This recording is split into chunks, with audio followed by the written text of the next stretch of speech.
Olha, só o outro palco respondeu. Gente, vocês não estão entrando na competição. Já foi mais competitivo esse negócio de empreendedorismo, né? Hoje em dia o pessoal está muito tranquilo, ninguém mais compete pelas coisas. Então tá tudo muito fácil, né? Tô zoando. Agora a gente vai falar sobre um tema que é estratégico e que a gente também tem a ver com competitividade, tem a ver com diferenciação, tem a ver com como a gente consegue se posicionar no mercado e fazer a nossa empresa crescer e se destacar. A gente vai falar agora sobre vendas e marketing, estratégias para um crescimento contínuo.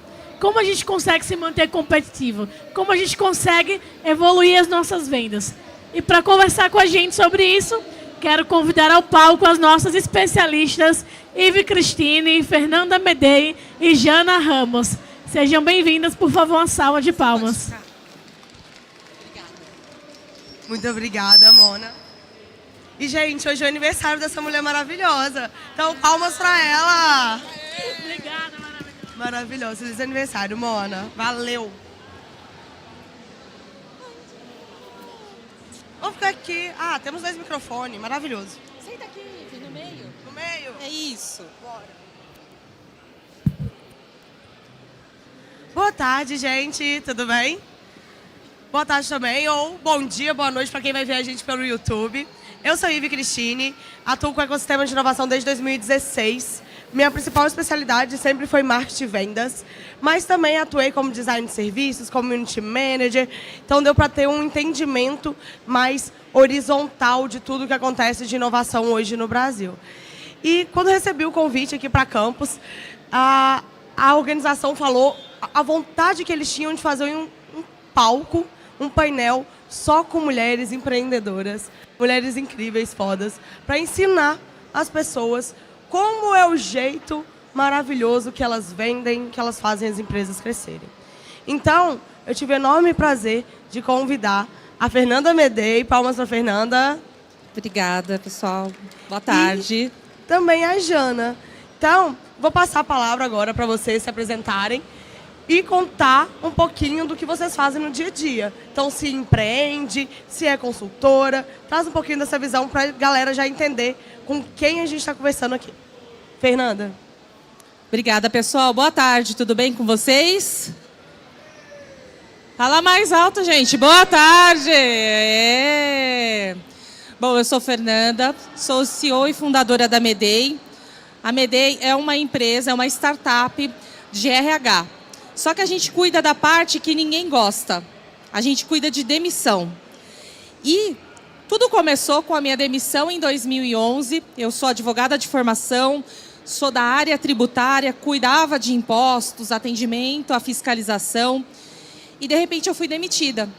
E nessa demissão, eu não podia ser demitida. Eu levei 120 dias para ser homologada, ou seja, receber os papéis rescisórios, como se diria, né? FGTS, seguro-desemprego.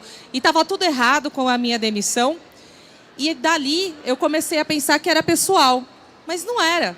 Na verdade, há um gap que existe entre o que o ex-funcionário precisa, que é receber, é ter uma transparência naquele processo de rescisão, ser rápido, porque a pessoa está desempregada e ela precisa dar entrada nos seus benefícios sociais, e ser humano.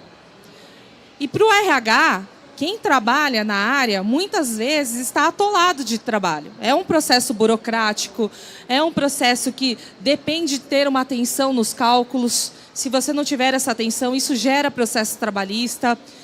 Só que acaba demorando muito para esse funcionário ser atendido. Para quem foi demitido, quer para amanhã. E para o RH, ele tem um prazo para cumprir, mas às vezes a empresa não consegue cumprir, dada a demanda de trabalho. Então, dali eu percebi que existia ali uma possibilidade de negócios e também de trabalhar com aquilo que eu acreditava ser propósito de vida, ajudar as pessoas em seus términos, né? Fiz direito exatamente para isso, para ajudar as pessoas a defender direitos. E acabei chegando no meu propósito com uma demissão que deu muito errado. E hoje a empresa está aí há mais de 10 anos no mercado. E bombando e crescendo, né, Fernanda? É verdade. Papo pra já já. Jana, eu confesso, assim, que ela ter aceitado esse convite foi uma honra, porque eu sou fã demais de você. Primeira pessoa assim que eu vi presencialmente dando uma aula de growth foi você. Então, era uma área que eu já estudava anteriormente, mas ter você aqui, poder debater sobre growth com você é uma honra enorme. Eu sou fã. Então, muito obrigada. E se apresenta aí para a galera te conhecer um pouquinho. Legal, maravilha. Obrigada. Eu que fico muito lisonjeada com o convite e poder participar aqui da Campus Party. Obrigada pela presença de todos. E eu sou a Jana Ramos, Growth Manager da KPMG. E eu comecei minha carreira no Growth. Não é um termo tão conhecido ainda para a maioria das pessoas. Quem aqui já ouviu falar de Growth? Growth Hacking? Bastante gente. Legal, maravilha. É meio novo ainda no Brasil, mas eu comecei a evangelizar sobre o tema por volta de 2017, 2018. Conheci o Growth e achei apaixonante o método que ajuda as empresas a venderem mais, a alavancar marketing, enfim. E eu gostei muito da metodologia, comecei a estudar muito e a fazer nas empresas que eu trabalhava, aplicar métodos de growth. E comecei a reunir alguns cases que eu estava fazendo nas empresas e gravei um curso de growth. Foi um dos primeiros que teve no Brasil. Está disponível na Udemy, para quem tiver curiosidade, né? Que é Cases e Hacks na prática. E com isso, assim, coincidentemente, o momento que eu lancei o curso, o Growth começou a bombar no Brasil. E com isso o curso também começou a alcançar muitas pessoas. Recebi diversos convites para fazer projetos, enfim. Um deles, eu fundei a Growth Lovers e a Growth News. Quem tiver curiosidade de ver, é um portal sobre growth, marketing, vendas, produto. E a gente fala bastante coisa lá. E com a Growth Lovers, eu acabei desenvolvendo uma metodologia própria para implementar growth em diferentes tipos de negócio. Então, tanto empresas pequenas, startups, quem está começando agora, até mesmo empresas grandes. E essa metodologia chama Growth Deck. Eu passei alguns anos implementando nas empresas e também ajudando a formar profissionais de growth no Brasil, com cursos, né, certificação. Formei mais de 10 mil profissionais de growth até hoje. E essa metodologia Growth Deck, eu fundei uma EduTech para poder ensinar em uma maior escala. Então, era a Queen J EduTech. A gente conseguiu levantar investidores, né, para fazer essa formação em Growth. E essa metodologia, ela sempre teve uma cara de software. Assim, apesar do método eu ensinar numa planilha no Google Sheets, ela tinha muita cara de software, né? E era realmente um sonho poder criar um software e conseguir implementar growth nas empresas numa escala maior, muito maior, né? Sem precisar do consultor estar ali. E aí acabou chamando a atenção da KPMG, que procurou o pessoal da startup para absorver a gente, né? Para a gente levar esse método para a KPMG, para aí sim fazer um software. Exatamente. Então, o Growth Deck método está virando um software agora, a gente está na iminência de lançar. E eu continuo com cursos, tenho o curso da Queen J ainda, tenho da Udemy, mas agora o meu foco está, claro, continuar evangelizando sobre o Growth, continuar formando profissionais, principalmente, porque uma coisa interessante o Growth ele ajuda tanto empreendedores, pessoas que querem empreender, fazer o seu negócio, a vender e tal, como também profissionais, muitas vezes, em transição de carreira. Sabe? Profissionais que muitas vezes são engenheiros formados, psicólogos, jornalistas, e não encontram uma demanda tão forte assim de trabalho na sua área original e acabam vendo uma oportunidade no Growth de fazer uma transição de carreira, conhecer uma nova área. E o Growth ele é muito democrático, de conseguir realmente abarcar profissionais de diferentes formações. Então, eu tenho essa missão muito forte de realmente ajudar as pessoas nessa transição de carreira para o Growth e também, agora sim, as empresas como um todo a fazerem Growth usando o nosso software. E eu acho que vai ser muito legal. Então, realização de sonho, né, Jana? Totalmente. Já são anos. Lembro que a palestra que eu vi sua, se não me engano, foi em 2018, 2019. Onde foi? Foi na Fundação Dom Cabral. Sim, em Belo BH. Horizonte, isso. No Conecta. O Conecta Startups. Pra gente. Olha, você estava lá também? Nós estávamos lá. Uau, que legal. Que legal. E ver o quanto está se desenvolvendo tecnologicamente para a gente conseguir escalar, isso é muito importante. Porque falta conhecimento aprofundado em marketing e vendas hoje no Brasil. Então, levar isso para os empreendedores é muito importante. Mas, para a gente aprofundar e entender a vida de um empreendedor trabalhando com vendas, com marketing, Fê, como foi a primeira venda da Medei?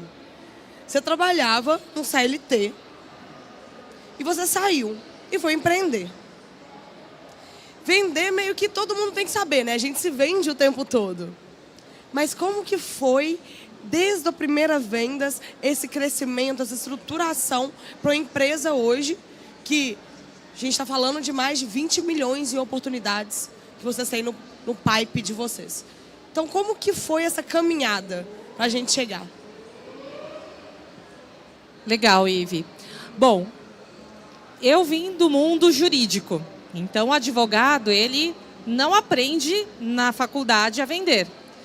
Só que a minha história com vendas, Ive, ela vem lá da infância. Eu trabalhava, eu estudava, na verdade, eu estava com 8 anos e eu via, e aí acho que foi onde eu aprendi a entender as dores. Eu via que o pessoal tinha dificuldade com matemática no 2º ano. E aí tinha o lápis com a tabuada. Por que não vender? Peguei lá, comprei a caixa, fui começar a vender. E minha mãe achava que eu queria comprar outras coisas. Mãe, compra mais. E comecei a vender lá.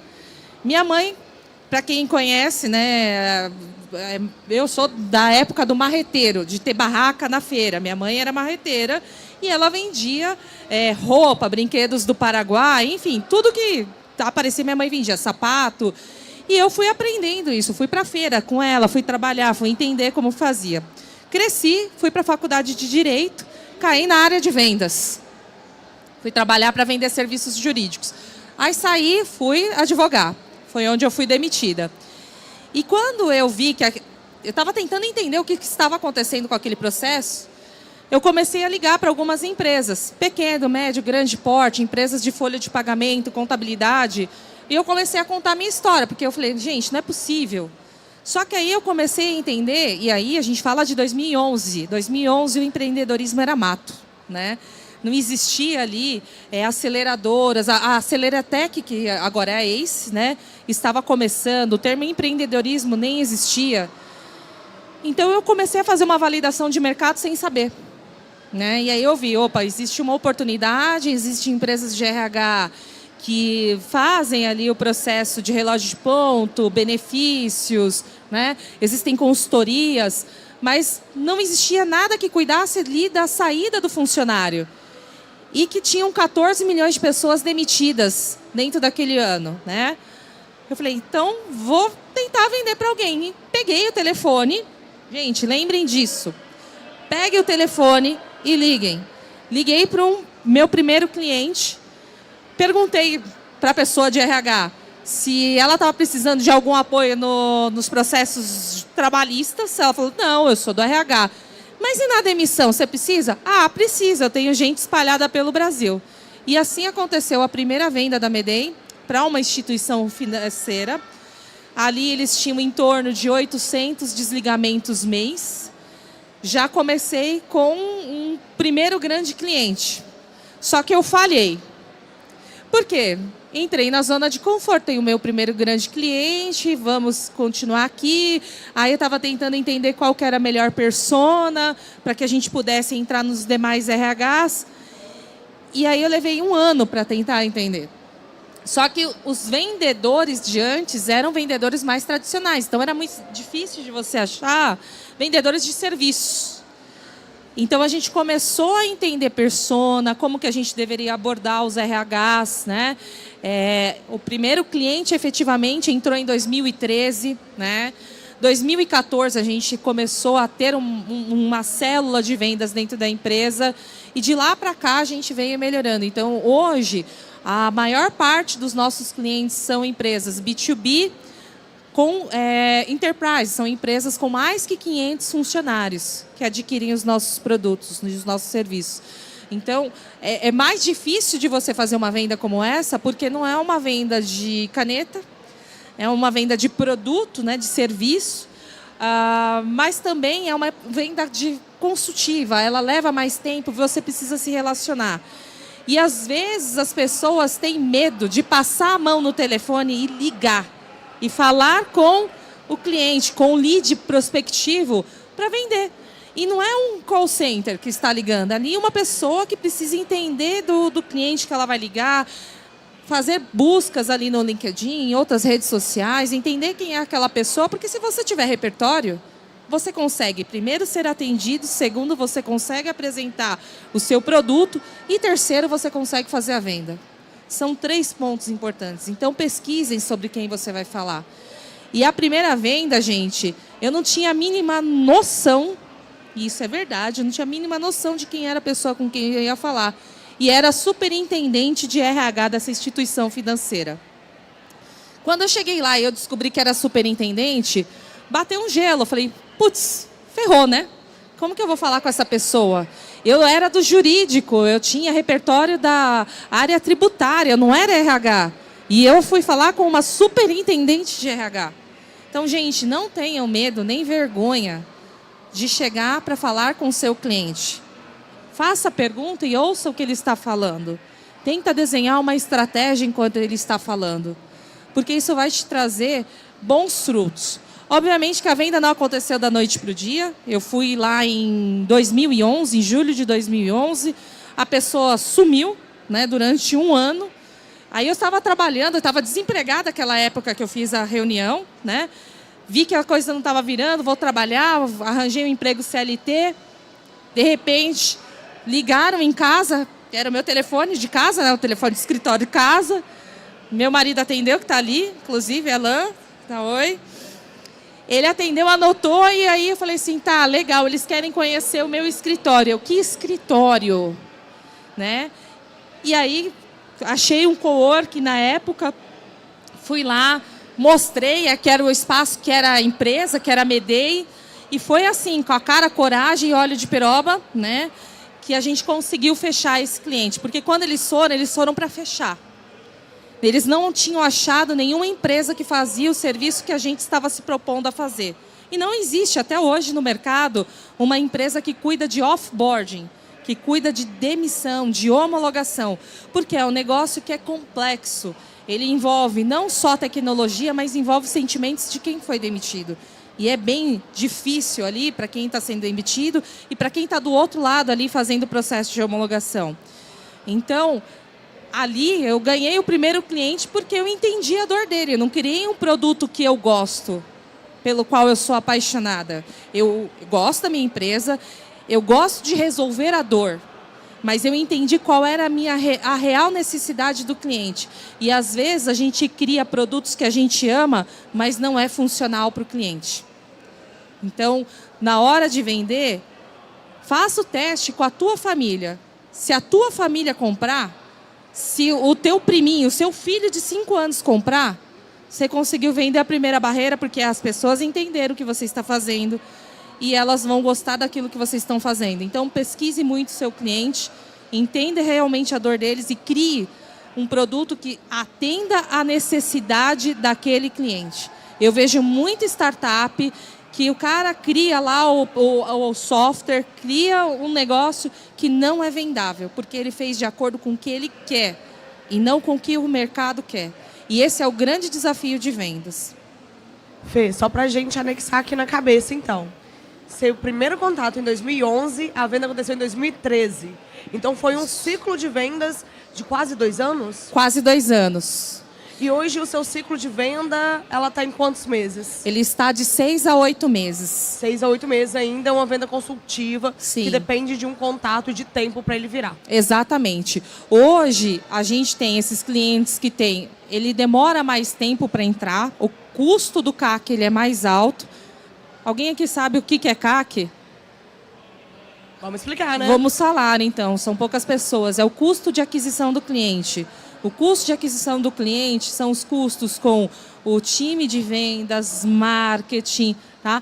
Tudo que envolve ali o processo de vendas. Então, num processo de venda consultiva, ele é mais caro porque vai depender de tempo, tá? Tempo do time, e isso é caro.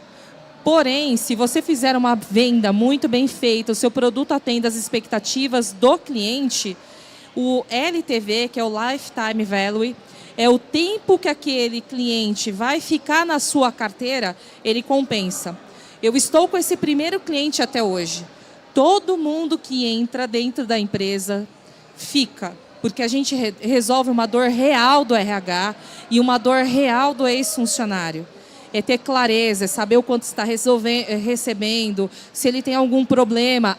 A gente intermedia a solução desse problema com a empresa. E ele não precisa entrar com ação trabalhista para resolver aquele problema. A gente oferece ali um saving de tempo para a empresa e financeiro e para o ex-funcionário que não vai ter que ficar lá discutindo e deteriorando a sua saúde mental, porque um processo trabalhista também deteriora a saúde mental daquela pessoa que ingressou com a ação. Perfeito, obrigada, Fê. Isso do prazo é muito importante a gente reforçar, né? Porque tem muito empreendedor, estava vendo aqui as startups mentorando ontem, que eles acham que lançou a empresa, vendeu no próximo mês. E não é bem assim. Na verdade, vendas corporativas, que a gente chama de B2B, né? Business to business, elas dependem de um tempo para conseguir vender. E é isso que eu quero conversar com você, Jana. Como que a gente trabalha hoje? Eu acho que é um grande desafio para os profissionais de growth, né, que dão a consultoria, colocar na cabeça do cliente que vendas não é dom, vendas é processo. E que às vezes o processo, o growth também não é um gênio da lâmpada onde a gente vai esfregar ali e sair com uma ideia brilhante que vai crescer a empresa. Como que é hoje a educação em growth? E como a gente coloca um processo de crescimento, uma mentalidade de unir, né, a vendas, o marketing, a parte de produto, a parte de dados. Como a gente educa isso? Qual é o processo adequado para quem está ouvindo aqui a gente agora, para começar a entender como aumentar as vendas e o processo, o lucro da empresa? Conta para a gente um pouquinho. Legal, maravilha. Olha só, tem essa questão que você falou de pegar o telefone e ligar para o cliente, ela é muito importante. Porque hoje em dia tem muito esse hype de automação, automatizar tudo, inteligência artificial, vou ter escala. Só que se a gente começa a tentar colocar ferramenta, tecnologia em tudo, automatizar tudo, sem os processos estarem bem definidos, bem feitos, eu vou escalar uma confusão enorme. Então, a primeira coisa é isso. Eu tenho clientes que se recusam vou dar um exemplo, né? Um cliente da empresa dele pede para cancelar o software, a ferramenta. Aí cai no CS o pedido de cancelamento. E frequentemente eu pergunto, mas peraí, você ligou para reter o churn, para entender os motivos, né, pelo qual ele está cancelando? Não, a gente não ligou porque a gente é contra. Ligar não escala. Então, a gente mandou um e-mail perguntando, ele não respondeu. Só que assim, o cliente está indo embora, para ele tanto faz. Eu preciso saber por que eu estou perdendo essa receita, onde eu não atendi mais a expectativa dele, né? Primeiro assim, o que for erro de processo e de vendas ou sucesso do cliente, eu tenho que ouvir para corrigir. Agora, o que for coisa de, eventualmente, uma feature do produto que ele queria e a gente não tem, ou foi uma venda errada, aí realmente tem que corrigir também no processo comercial, que aquele cliente que está saindo é porque ele não era um perfil de cliente ideal, e eu tenho que parar de buscar ele. Agora, o ponto é assim, se eu não ligar para entender, eu vou ficar sem saber. Então, realmente, o primeiro passo é, de fato, conversar, ter essa prática de conversar com os clientes, os prospects, né? E até mesmo quem está indo embora, quem está cancelando, entender, para ajustar o que eventualmente está errado nesse processo, antes de pensar em automatizar e dar escala nisso. A outra coisa é a seguinte, o ciclo de venda. Realmente, B2B, vender para empresa, ainda mais enterprise, quando é um ticket alto, uma venda consultiva. Já vi diversas vezes ciclos de vendas que são de 14 meses, 16 meses. E, nesse sentido, o que mais vai fazer a diferença é disciplina. Então, realmente, assim, vendas não é dom, nem talento, de jeito nenhum. Eu acredito que um bom vendedor, na verdade, é um vendedor disciplinado, focado, organizado, que sabe dar cadência, sabe fazer follow-up, que a gente fala, né? Então, ele tem um CRM ali, uma ferramenta de trabalho, que ele ligou, ele falou com aquela pessoa que ele quer vender, eles ficaram 1 hora conversando. Quando ele desligar a chamada, ele vai colocar no CRM dele o que foi conversado, os problemas, as dores, o que está faltando para ele decidir. Tem que envolver mais 8, 10 pessoas, muitas vezes, no processo de vendas, né? Ele não decide sozinho. E aí, então vamos marcar para daqui a 15 dias um retorno. Então, enfim, se o vendedor não for organizado para saber anotar e chegar daqui a 15 dias, ligar, olha, conforme conversamos, e realmente fazer esse follow-up, o que acontece muitas vezes é que os vendedores começam a dar atenção aos leads novos que estão chegando. Todo dia caiu lead novo, sem contato ali, né, no pipeline. E acabam esquecendo aqueles leads mais antigos que estão ali no processo, parados nas etapas, né, de negociação ou proposta. Fica parado ali. Aí vira um estacionamento de leads, o pipeline comercial. Por quê? Muitas vezes na fase de negociação, então eu enviei a minha proposta e a gente vai começar a negociar agora. É em média de 8 a 11 calls com os decisores, só na etapa de negociação, 8 a 11. Então, e muitas vezes eu estou negociando com diretores, gerentes, que têm uma rotina bem atribulada no trabalho deles. Então, eles demoram para responder e-mail, agenda o call e não aparece, você toma um bolo. Então, se o vendedor realmente não ficar em cima daquele lead, fazendo follow-up, a venda não vai fechar. Inclusive, o maior motivo de não fechamento de vendas é a falta de follow-up. É não fazer direito esse processo. Então, acho que a primeira dica é essa. E realmente ter um motivo, assim, para simplificar a coisa, o vendedor tem que entender o seguinte: ou esse lead tem um próximo passo claro, uma próxima etapa combinada entre a gente, ou ele é lost. Ou acabou, não vou manter. Porque muitas vezes vira um estacionamento ali, que o lead falou, a gente vai se falando. Eu vou entrar de férias, me procura daqui a 3 meses. Aí fica lá no CRM, me procuraram ele daqui a 3 meses. Isso é um lost. Ele só fica... Eu lembro que teve uma vez um call que o cliente falou assim, cara, muito legal a solução, muito interessante. A gente está em dezembro, está chegando aí o Natal, né? Sabe como é que é? Festa de final de ano, a gente vai parar, férias, né? Então, eu falei assim, procura a gente daqui a 1 ano. A gente está muito interessado, daqui a 1 ano a gente conversa. Aí desligou, o vendedor ainda falou, pô, eles estão interessados. Eu falei, cara, ele ficou sem graça de te dispensar. Ele não está interessado, assim, ele foi só gentil. Mas ninguém que está interessado quer falar com você daqui a 1 ano. Ninguém que está interessado some, desaparece, sabe? Então, o lead está sem contato há 4 meses, mas ele está quente sim. Então, o vendedor fica se enganando que aquela venda vai acontecer. Então, é o seguinte, não tem um próximo passo claro. O lead sumiu, desapareceu, não responde nenhum contato por telefone, e-mail, WhatsApp há 20 dias. Ele não está mais interessado, é lost, vamos para o próximo, né? Então, saber realmente diferenciar o que é um lead frio do que realmente é um lead quente, que você está em negociação e que realmente vão ter várias reuniões e vai ter um processo longo. Até porque, no caso que ela comentou, que é um ciclo de venda muito grande, enterprise, ticket alto, tem uma demora de muitos meses para essa venda acontecer, mas, por outro lado, o churn tende a ser muito baixo, o cancelamento. Porque churn, explica pra galera. Cancelamento. É quando o cliente cancela aquela assinatura daquela ferramenta, a plataforma, né? E por quê? Imagina um caso de uma Oracle, uma Salesforce, e dá tanto trabalho para implementar o software, fazer onboard, ensinar todo mundo, o pessoal tem que fazer treinamento naquilo, que depois que já está implementado, ela fica por muitos anos, que é um pouco do seu caso, você falou, né? Deve ser um LTV muito alto. Então, por outro lado, softwares que têm um ticket mais baixo, um ciclo de venda mais curto, porque são mais low touch ou no touch, são mais simples, não uma venda tão complexa. O churn é muito mais alto. Então, o cliente entra mais rápido, mas ele sai muito mais rápido também. Então, acho que, primeiro, assim, é importante entender qual é o seu jogo. Do que você está falando. Eu já vi muitos casos também da empresa querer... Está na moda inside sales. Bombou inside sales. Então, agora eu preciso ter uma área de inside sales, que é vendas internas. É quando o seu time de vendedores ele não visita o cliente, que é o field sales, vendas de campo. Ele pega o carro, vai lá tomar um café, visitar. O inside sales, ele conversa, faz call, só que dentro da empresa. Então, é mais barato, você consegue atender mais pessoas, é interessante. E é uma venda complexa, consultiva. Eu já vi muitos casos de empresas quererem colocar uma área de inside sales para vender um software que é R$19 por mês. Então, o salário do vendedor, o pipe drive, pagando em dólar, todas aquelas horas para ficar fazendo call, fazendo demonstração, para vender para um software que é R$19 por mês. Então, o CAC que você comentou, né? Aí, muitas vezes eu investi R$1.000 para trazer aquela venda. Aí está me pagando R$19 por mês. Quantos meses ele tem que ficar me pagando só para se pagar o payback? Muitas vezes, 2 anos. Aí esse lead está cancelando em 8 meses, churn. Então, você vê, é prejuízo. Não é sempre que eu vou ter uma área de insight sales, eu tenho que entender, account-based marketing, que bombou no ABM. Todo mundo quer fazer ABM agora, prospectar no LinkedIn, baseado em contas. Cara, mas será que tem fit para o meu negócio? Ou o contrário também. Não, meu produto é no touch, quem vai fazer a venda é a minha landing page, né? A landing page é um novo a vendas.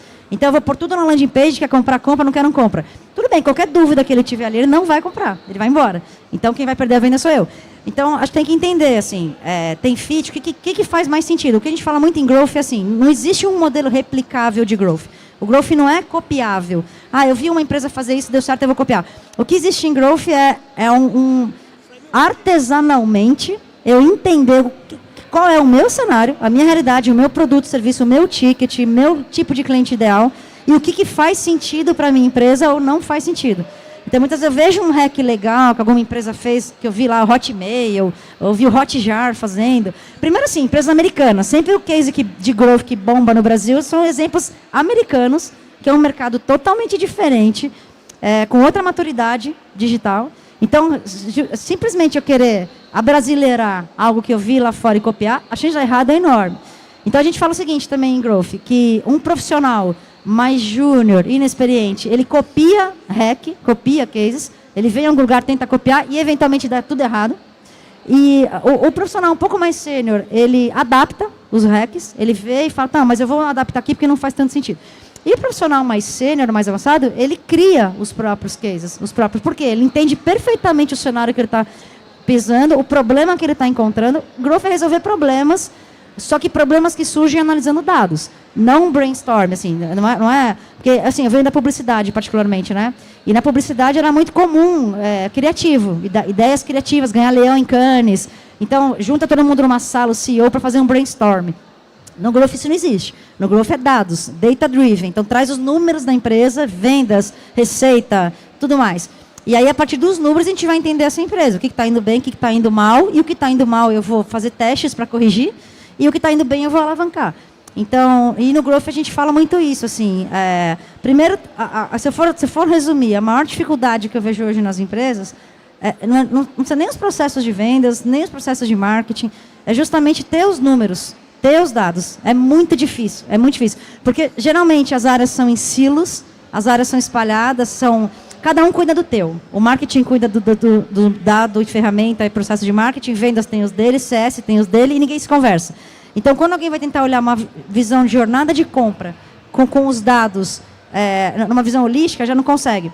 Então, geralmente, aliás, quase sempre, eu pergunto para os empreendedores, né, CEOs, quanto é o CAC, o LTV, o churn, o MR, eles não sabem. Às vezes não sabem as visitas no site.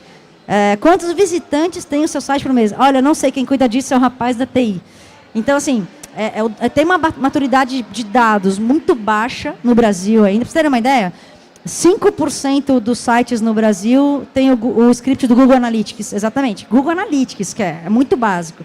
Então, eu acho que a primeira coisa, estruturar dados, ter a visibilidade real, saber exatamente quanto é o seu custo de aquisição. E não, é mais ou menos. O que eu vejo muito também é assim, o carinha do marketing preenche uma planilha de Excel, o estagiário, com os dados que ele sai catando nas ferramentas, como dá, o que ele não sabe, ele põe lá qualquer coisa que ele acha. E aí toda uma diretoria vendo números errados e tomando decisões erradas porque estão vendo números errados. Então aquele CAC que está ali, que é R$300, é 300, mas talvez é 1.000, talvez é 1.200, não sei muito bem, como é que calcula isso mesmo? Então eu acho que dar vários passos atrás e antes até de pensar em processo, em escala, automação, chat GPT, inteligência artificial, voo do drone, sabe? Coisas muito inovadoras. Ao invés de pensar em tudo isso, voltar e pensar, está estruturado meus dados? Eu consigo ver os números da minha empresa hoje para tomar decisões a partir disso? Acho que essa é a pergunta-chave. Maravilha. A gente acabou trazendo aqui 2 pontas importantes. A Fê, primeiro, entender quem é o seu cliente, qual é a dor que ele precisa, que ele tem para você sanar. E a Jana já trouxe aqui para a gente um olhar sobre dados, da importância da gente metrificar. É muito engraçado, porque é exatamente esse papel que a gente tem aqui mesmo. Eu estava andando nas startups, são poucas que sabem sobre os indicadores. E quando sabe, é um cálculo digamos assim, enviesado. Quem conhece aqui o indicador NPS? Legal, algumas pessoas. Na verdade, todos vocês conhecem o NPS porque vocês já responderam o NPS, que é o Net Promoter Score, de 0 a 10, o quanto você indica esse produto ou serviço para um amigo, familiar, colega, enfim. Todo mundo já respondeu essa pergunta uma vez na vida. E todo mundo acha que esse indicador é de satisfação. Ele não é um indicador de satisfação, né, Jana? Só que o que acontece? Quando a gente vai pedir um empreendedor, o NPS, ele simplesmente fala que o NPS está 100%, ou ele fala até errado, está 10. Meu NPS é 10. Mas, enfim, meu NPS está 100%.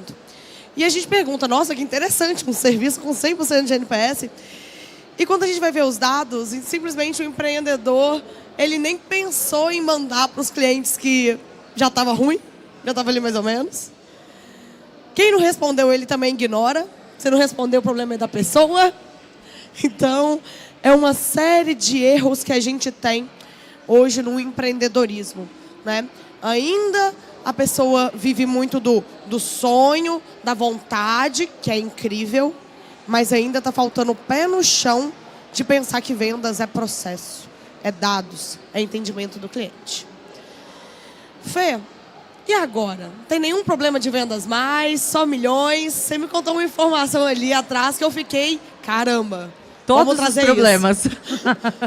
Então, vender não é algo que é problema só de startup inicial. Depois que ela cresce, também tem. Não. Gente, uma coisa assim que é muito importante e que eu aprendi, né? E vocês precisam ter noção. Eu não era da área de RH, formada em Direito, trabalhando numa área extremamente difícil, que era a área tributária, que cuidava de impostos, atendendo fiscalização, que não é bolinho, né? Atender fiscalização no Brasil hoje é complexo. Porém, quando eu entrei na Medei, eu comecei a entender o que era um processo de vendas. E tudo muda de acordo com o perfil do teu cliente. Eu bato muito nisso, porque tem gente que quer fazer venda transacional para uma empresa enterprise, né? Um cliente que tem ali um ciclo de vendas mais longo, só que você precisa entender, será que isso funciona para esse cliente? Né? De novo, a Jana falou muito sobre dados, você tem que saber sobre o que está acontecendo dentro da sua startup, do teu negócio. Porque se você não souber o que está acontecendo, se você não tiver ideia, a tua empresa vai quebrar. Sem vendas, a tua empresa não existe. Eu gosto muito que a Luísa Helena Trajano fala que eu tenho o departamento de vendas e todo mundo que trabalha em vendas. Porque a gente precisa respirar vendas. Se não faturar, no final do dia, a empresa quebra. Eu vou ser bem redundante nesse termo, porque muitas vezes eu vejo startups que o founder é um CTO que entende de codar. Ah, eu vou contratar um vendedor e deixar na mão dele. Cara, não faça isso porque eu já fiz isso. Dá muito errado. Né? Eu trouxe ano passado uma pessoa para cuidar da minha área de vendas que não cuidou. Qual foi o problema? Eu não vendi ano passado. O que eu tive que fazer? Tive que demitir todo mundo. Porque aí o meu time de vendas pegou o espírito da pessoa responsável pela área de vendas. Sentei, conversei, dei feedback, né? Não funcionou. E aí eu falei, bom, tem um problema, preciso resolver. Vamos demitir todos. E não é fácil essa decisão. É a pior decisão do mundo porque você falhou. Né? Eu falhei. Né? E reconheci, eu falhei. Agora como eu faço isso? Sentou eu, sentou o Alan, mais um vendedor, a gente está estruturando agora a equipe de vendas e a gente conseguiu quadriplicar o nosso pipeline de vendas. Mas o que teve que ser feito? Sentar, eu vou falar o termo, tá? Sentar a bunda na cadeira e fazer. Então, gente, quem tem startup aqui, não se dê ao luxo, mas eu só sei codar. Cara, senta e vende, aprende. Vendas é processo. Se você souber como que funciona esse processo, o resto vem. Ah, mas eu sou introspectiva, não sei me relacionar. Cara, você sabe se relacionar, você conversa com outras pessoas, né? Você vai aprender. É traquejo, a gente aprende, né? É diferente, mas a gente aprende. Antes eu morria de medo de falar com um diretor, com um presidente de empresa. Hoje a gente fala com o diretor, fala com presidente de empresa, fala com investidores. Tem muita gente aqui que está buscando investimento, mas tem medo de chegar perto de um investidor. Gente, tem que romper essa fase. Vendas é ser cara de pau, é passar o óleo de peroba e vai. Né? O mais importante é vocês saberem dados da sua empresa. Como está a saúde financeira da sua empresa? Como você faz a venda? Né? Porque é isso. No fim do dia, é isso. Vocês precisam saber vender. Ah, não sei, senta, aprende. Tem um monte de curso. Tem o curso da Jana, né, na Udemy. Maravilhoso, maravilhoso. Então, isso é super importante. Não sabe? Procura uma mentoria. Procura quem saiba fazer. Eu falei com várias pessoas, né? Falei com várias startups. Tentei entender, não concorrente direto, mas concorrente indireta. Sentei e perguntei, como você está fazendo? Quando a gente foi lançar o produto de admissão, eu fui entender com startups que faziam, né, que estavam com startup de admissão digital também, e fui tentar entender como que estava funcionando o processo de vendas dele. No fim do dia, está todo mundo aqui. Todas as startups, elas podem concorrer, mas elas também têm que se relacionar. Eu não vou odiar o meu concorrente. Eu preciso que o meu concorrente esteja muito perto de mim, sabendo o que ele está fazendo, e a gente trocar figurinha. Esse concorrente pode te comprar. Gente, exit é a coisa mais linda do mundo. No fim do dia, é o que a startup espera. O founder de uma startup espera ser comprado.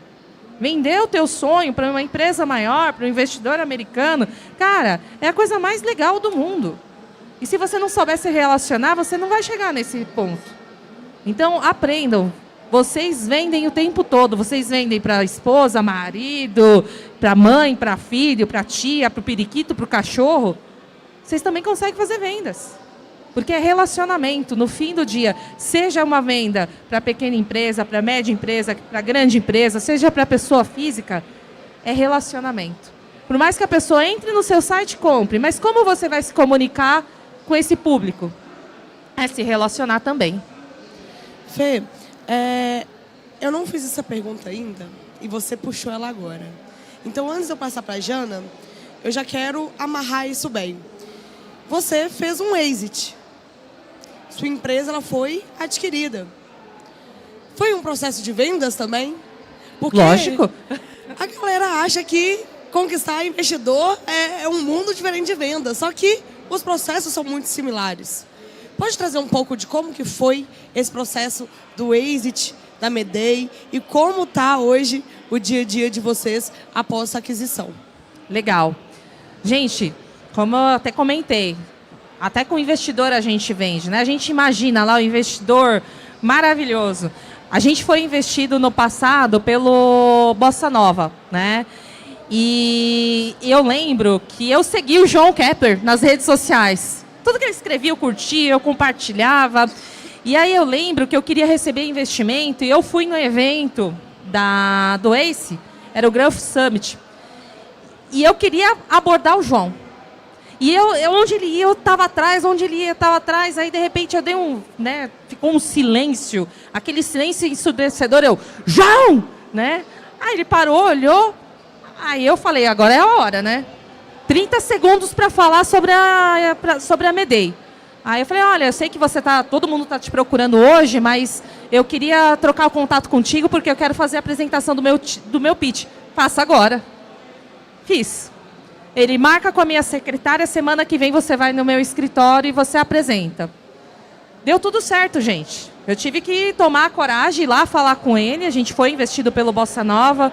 Nós ficamos de 2018, que foi a época até que a Jana foi lá na Fundação Dom Cabral. A gente recebeu o investimento, aceleração pela Fundação Dom Cabral. E aí, nesse ano, a gente fez o exit. Nós tivemos a aquisição de controle pela LG. É uma empresa de folha de pagamento. Nós somos de RH, né? E a LG estava olhando empresas que faziam sentido para ser do grupo. E a gente teve que fazer um processo ali de vendas também, né? A gente buscou inicialmente fazer sozinho, depois a gente contratou uma empresa para fazer valuation, todos os dados financeiros. Essa empresa nos apoiou inicialmente, fazendo abertura de portas com fundos de venture capital e com corporates, que são as empresas, né? E acabou dando muito certo com a LG, né? E esse processo também, ele tem toda uma característica. Qual é o começo, meio e fim, né? Então, chegar ali para assinar o NBO, né, que é o contrato que você vai ter ali a análise, a due diligence da sua empresa, é importante para que você possa ter ali a validação. E a gente teve a due diligence tanto financeira quanto a due diligence jurídica. E aí, ao final, fecha ali a questão da precificação. A gente teve a finalização, começamos em agosto do ano passado e assinamos, né, o que chamam de signing, né, que é a fase final ali do M&A, em 26 de janeiro de 2023. E aí a gente fez agora o anúncio com as outras adquiridas também no início de julho, né? É um processo que a gente mantém-se ainda como startup, cada empresa ainda continua trabalhando de forma independente, mas a gente começa a mudar a chave, porque a gente agora passa a ser conselheiro também, passa a ter uma posição mais executiva, o nosso nível de responsabilidade aumenta, os resultados também, a gente tem que demonstrar o resultado em larga escala, então isso é muito importante, gente. E essa transição, ela não é uma transição tão fácil, mas é o sonho ali de todo founder, né? Chegar ali, dar o este, fazer a aquisição das cotas, né, que foram investidas pelos investidores ali ao final. Então, tem uma trajetória. E fazer o M&A também não é só aquela fase, acabei, né, agora estou com a vida ganha. Não. Tem um trabalho árduo depois, que é exatamente a fase de integração de sistemas, né, integração entre as empresas. E esse momento, você precisa também estar preparado, né? E se você não está preparado, você tem que buscar se preparar. E aí também é toda a parte de mentoria, você estar aberto, você ser resiliente, né? Ter dedicação, como a Jana disse, o vendedor tem que ter dedicação, todo mundo tem que ter dedicação, persistência, né? Porque também você, quando vai para uma reunião de conselho e o resultado não está bom, ninguém vai passar a mão na sua cabeça, eu entendi. Não. No fim do dia, você teve uma aquisição, você precisa apresentar resultado. Se você não tem resultado, quais são as suas justificativas? Quais são os seus dados para você apresentar do porquê aquilo aconteceu? Né?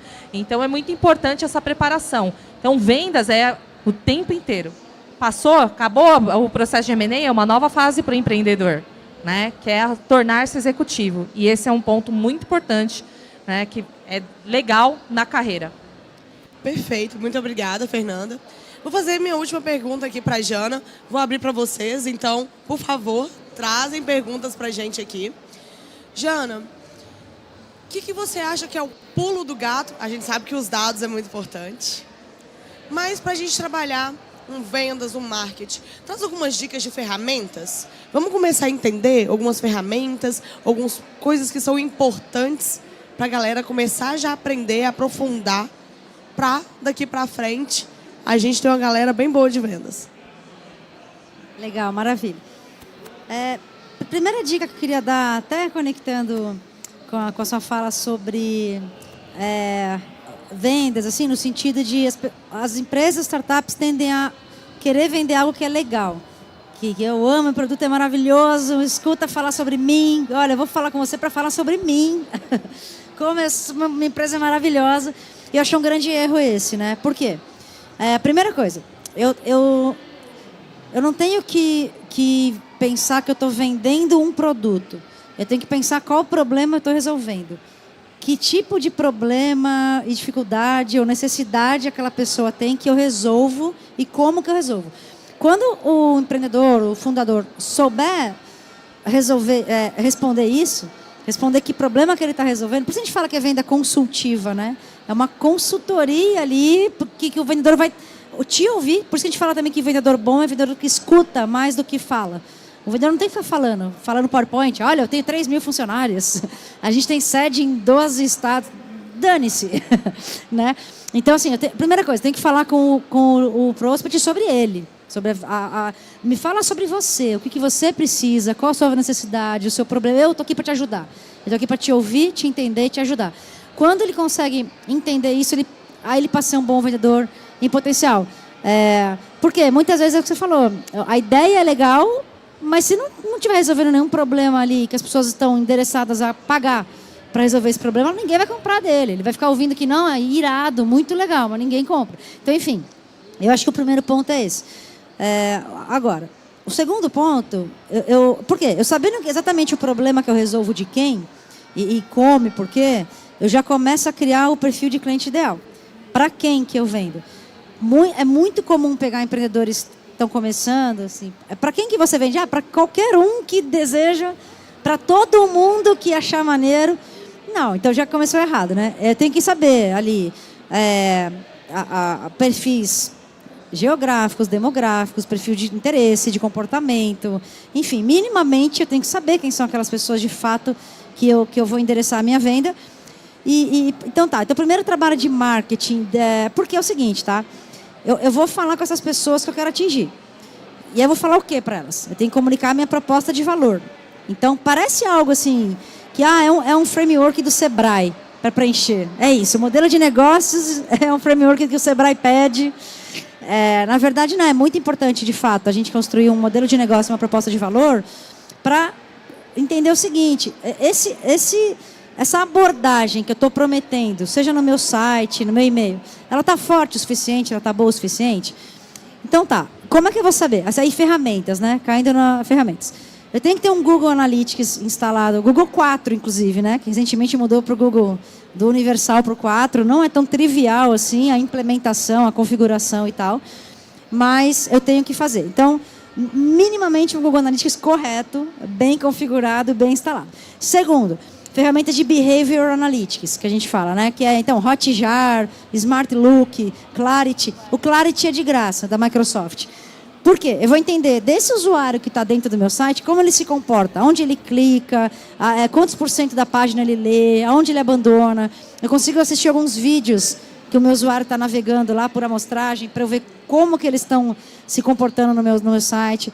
Aí eu vou ter dados para entender se as minhas mensagens estão boas, assertivas, se a minha proposta de valor está forte, se meu site está bom. Não adianta eu olhar o site e falar, não, o site está bom porque ele está lindo. Está maravilhoso, designer maravilhoso. O site vai estar bom se as pessoas estiverem engajando naquele site, né? 20 segundos para carregar aquele site, né? Exato. Tempo de carregamento, 47 segundos, a rejeição é altíssima. Não, o site é lindo. Então, aí que tá. Eu tenho que tomar decisões de se tá bom ou não tá bonito ou não tá, com os números e conhecimento do meu usuário. Então Aí uma outra ferramenta. Aí o meu usuário está no meu site, eu vou gerar lead. Eu vou captar aquele contato. E não só apenas interessado em venda. Ninguém gosta de empresa que só quer vender também, sabe? Que só fala comigo para vender. E-mail para essa finalidade. Então, na verdade, as empresas têm que gerar esses leads para se relacionar também, para ser útil para ele. O que eu posso mandar de isca digital, de conteúdo, seja um e-book com dicas para fazer, ou enfim, o que eu vou agregar na jornada dele como cliente, agregar um valor. Eu não estou falando de vender nada, eu estou tentando ajudá-lo de alguma forma. Então, acho que isso é interessante fazer, principalmente e-commerce. Geralmente, assim, o lead que gera é ou cupom, 10% de desconto, pega aqui, dá o teu e-mail, e o lead está vindo por preço, nesse caso, por preço. E aí, se o outro concorrente der desconto para ele vai também para o outro. Então, eu só me conto assim, desconto, é a saída mais fácil. Quero vender, quero fazer uma promoção, quero desconto. Então, não acho maneiro. Agora, o e-commerce, geralmente, além de dar o desconto, ou fica lá no rodapé, lá no final do site, assine nossa newsletter. Hoje em dia, ninguém mais quer assinar newsletter. Newsletter é chato, sabe? Newsletter é uma palavra antiga. Então, eu acho que tem que ter uma criatividade e um senso de como eu ajudo o meu visitante a gerar um valor para a vida dele gratuitamente, que ele vai converter aqui, vai deixar o e-mail dele comigo, uma isca digital, né?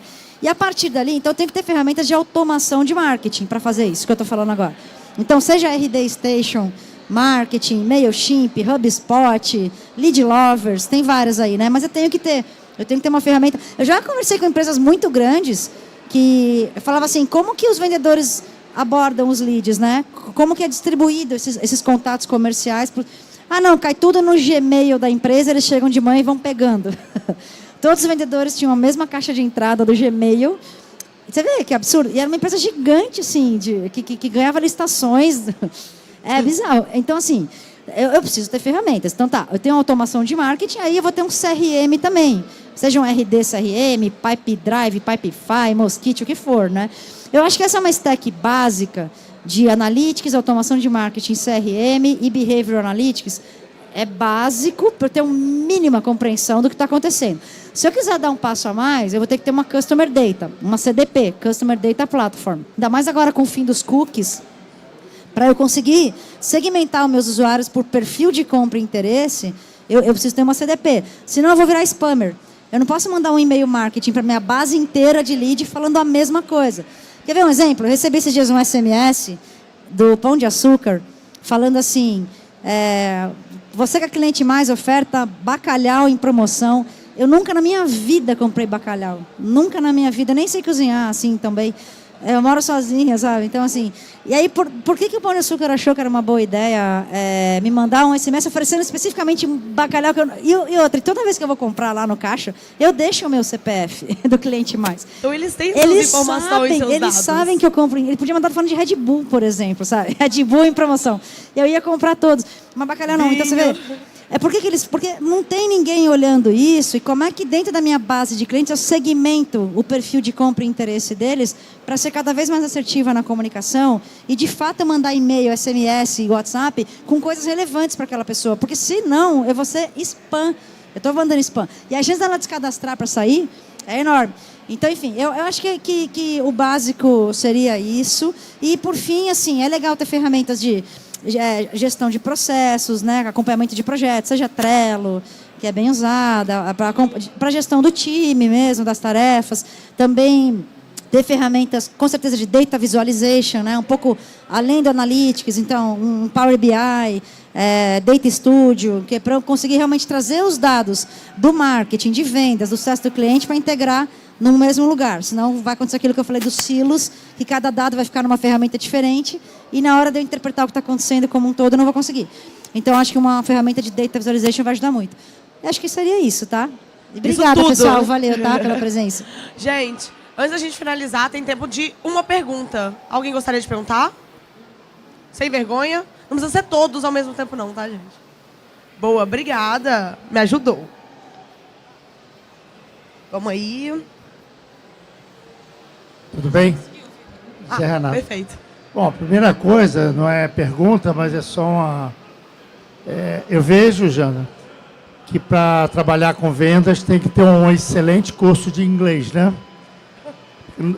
Quase 100% dos termos em inglês. A segunda não é uma pergunta, já que nós estamos falando de marketing também, não precisa... É uma pergunta, mas você não precisa responder.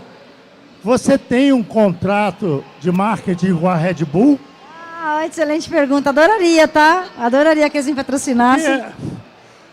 Mas não, achei infelizmente legal, não. achei... Eu adoro, eu amo, eu sou viciada em Red Bull. Mas, enfim, obrigada. Como é que você chama? José Renato. José, muito bom, muito espirituoso. Capiciosa a sua pergunta, né? As duas. Mas, respondendo, realmente, eu sei, não é nem vendas, tá? A Growth tem isso. De ser uma sopa de letrinhas, tudo em inglês, umas palavras que poderiam existir em português, tá? E também muitas siglas, MRR, CAC, LTV, Churn, ARR.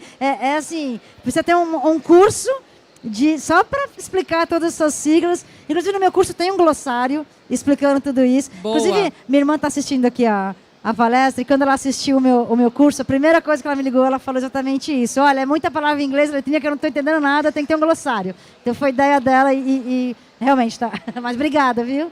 Legal, obrigada. Valeu, pessoal. Gente, muito obrigada por vocês estarem aqui esse tempo, essa 1 hora com a gente. Então, valeu muito. Seguem Fernanda e também a Jana no LinkedIn, nas redes sociais. Eu também. Então... Agora eu vou passar a palavra só para vocês se despedirem e deixar aí as redes sociais. As minhas redes sociais é Ive Cristine. IVY com Y no final, Cristine com Y no final. Fê? Obrigada, gente, por ficarem até agora assistindo a gente. Minhas redes sociais, no LinkedIn é Fernanda Medei, é MEDEI, né? Mais fácil de achar. Também no Instagram é a Fernanda Medei, também é muito fácil de falar comigo. Gente, muito obrigada. Qualquer dúvida, quero saber mais sobre vendas, pode me procurar no LinkedIn, eu tenho o maior prazer em responder. Legal. Parabéns, Fê, pelo seu trabalho incrível, muito Obrigada, inspirador. parabéns também, Jana. Legal. Obrigada, Ive, também. Parabéns pelo seu trabalho. Obrigado pelo convite. É um prazer enorme estar aqui. Vocês me encontram no LinkedIn, Jana Ramos. Eu não mexo muito no Instagram, tá? E nem nenhuma outra, é mais LinkedIn mesmo. E tem a Growth Lovers, a Growth News, que é um portal de conteúdo. Tem sempre novidades lá sobre Growth. Infelizmente, eu não consigo responder tantas mensagens no LinkedIn tão rápido, mas procuro responder sempre. E vai ser um prazer falar com vocês, tá bom? Valeu, pessoal. Obrigado.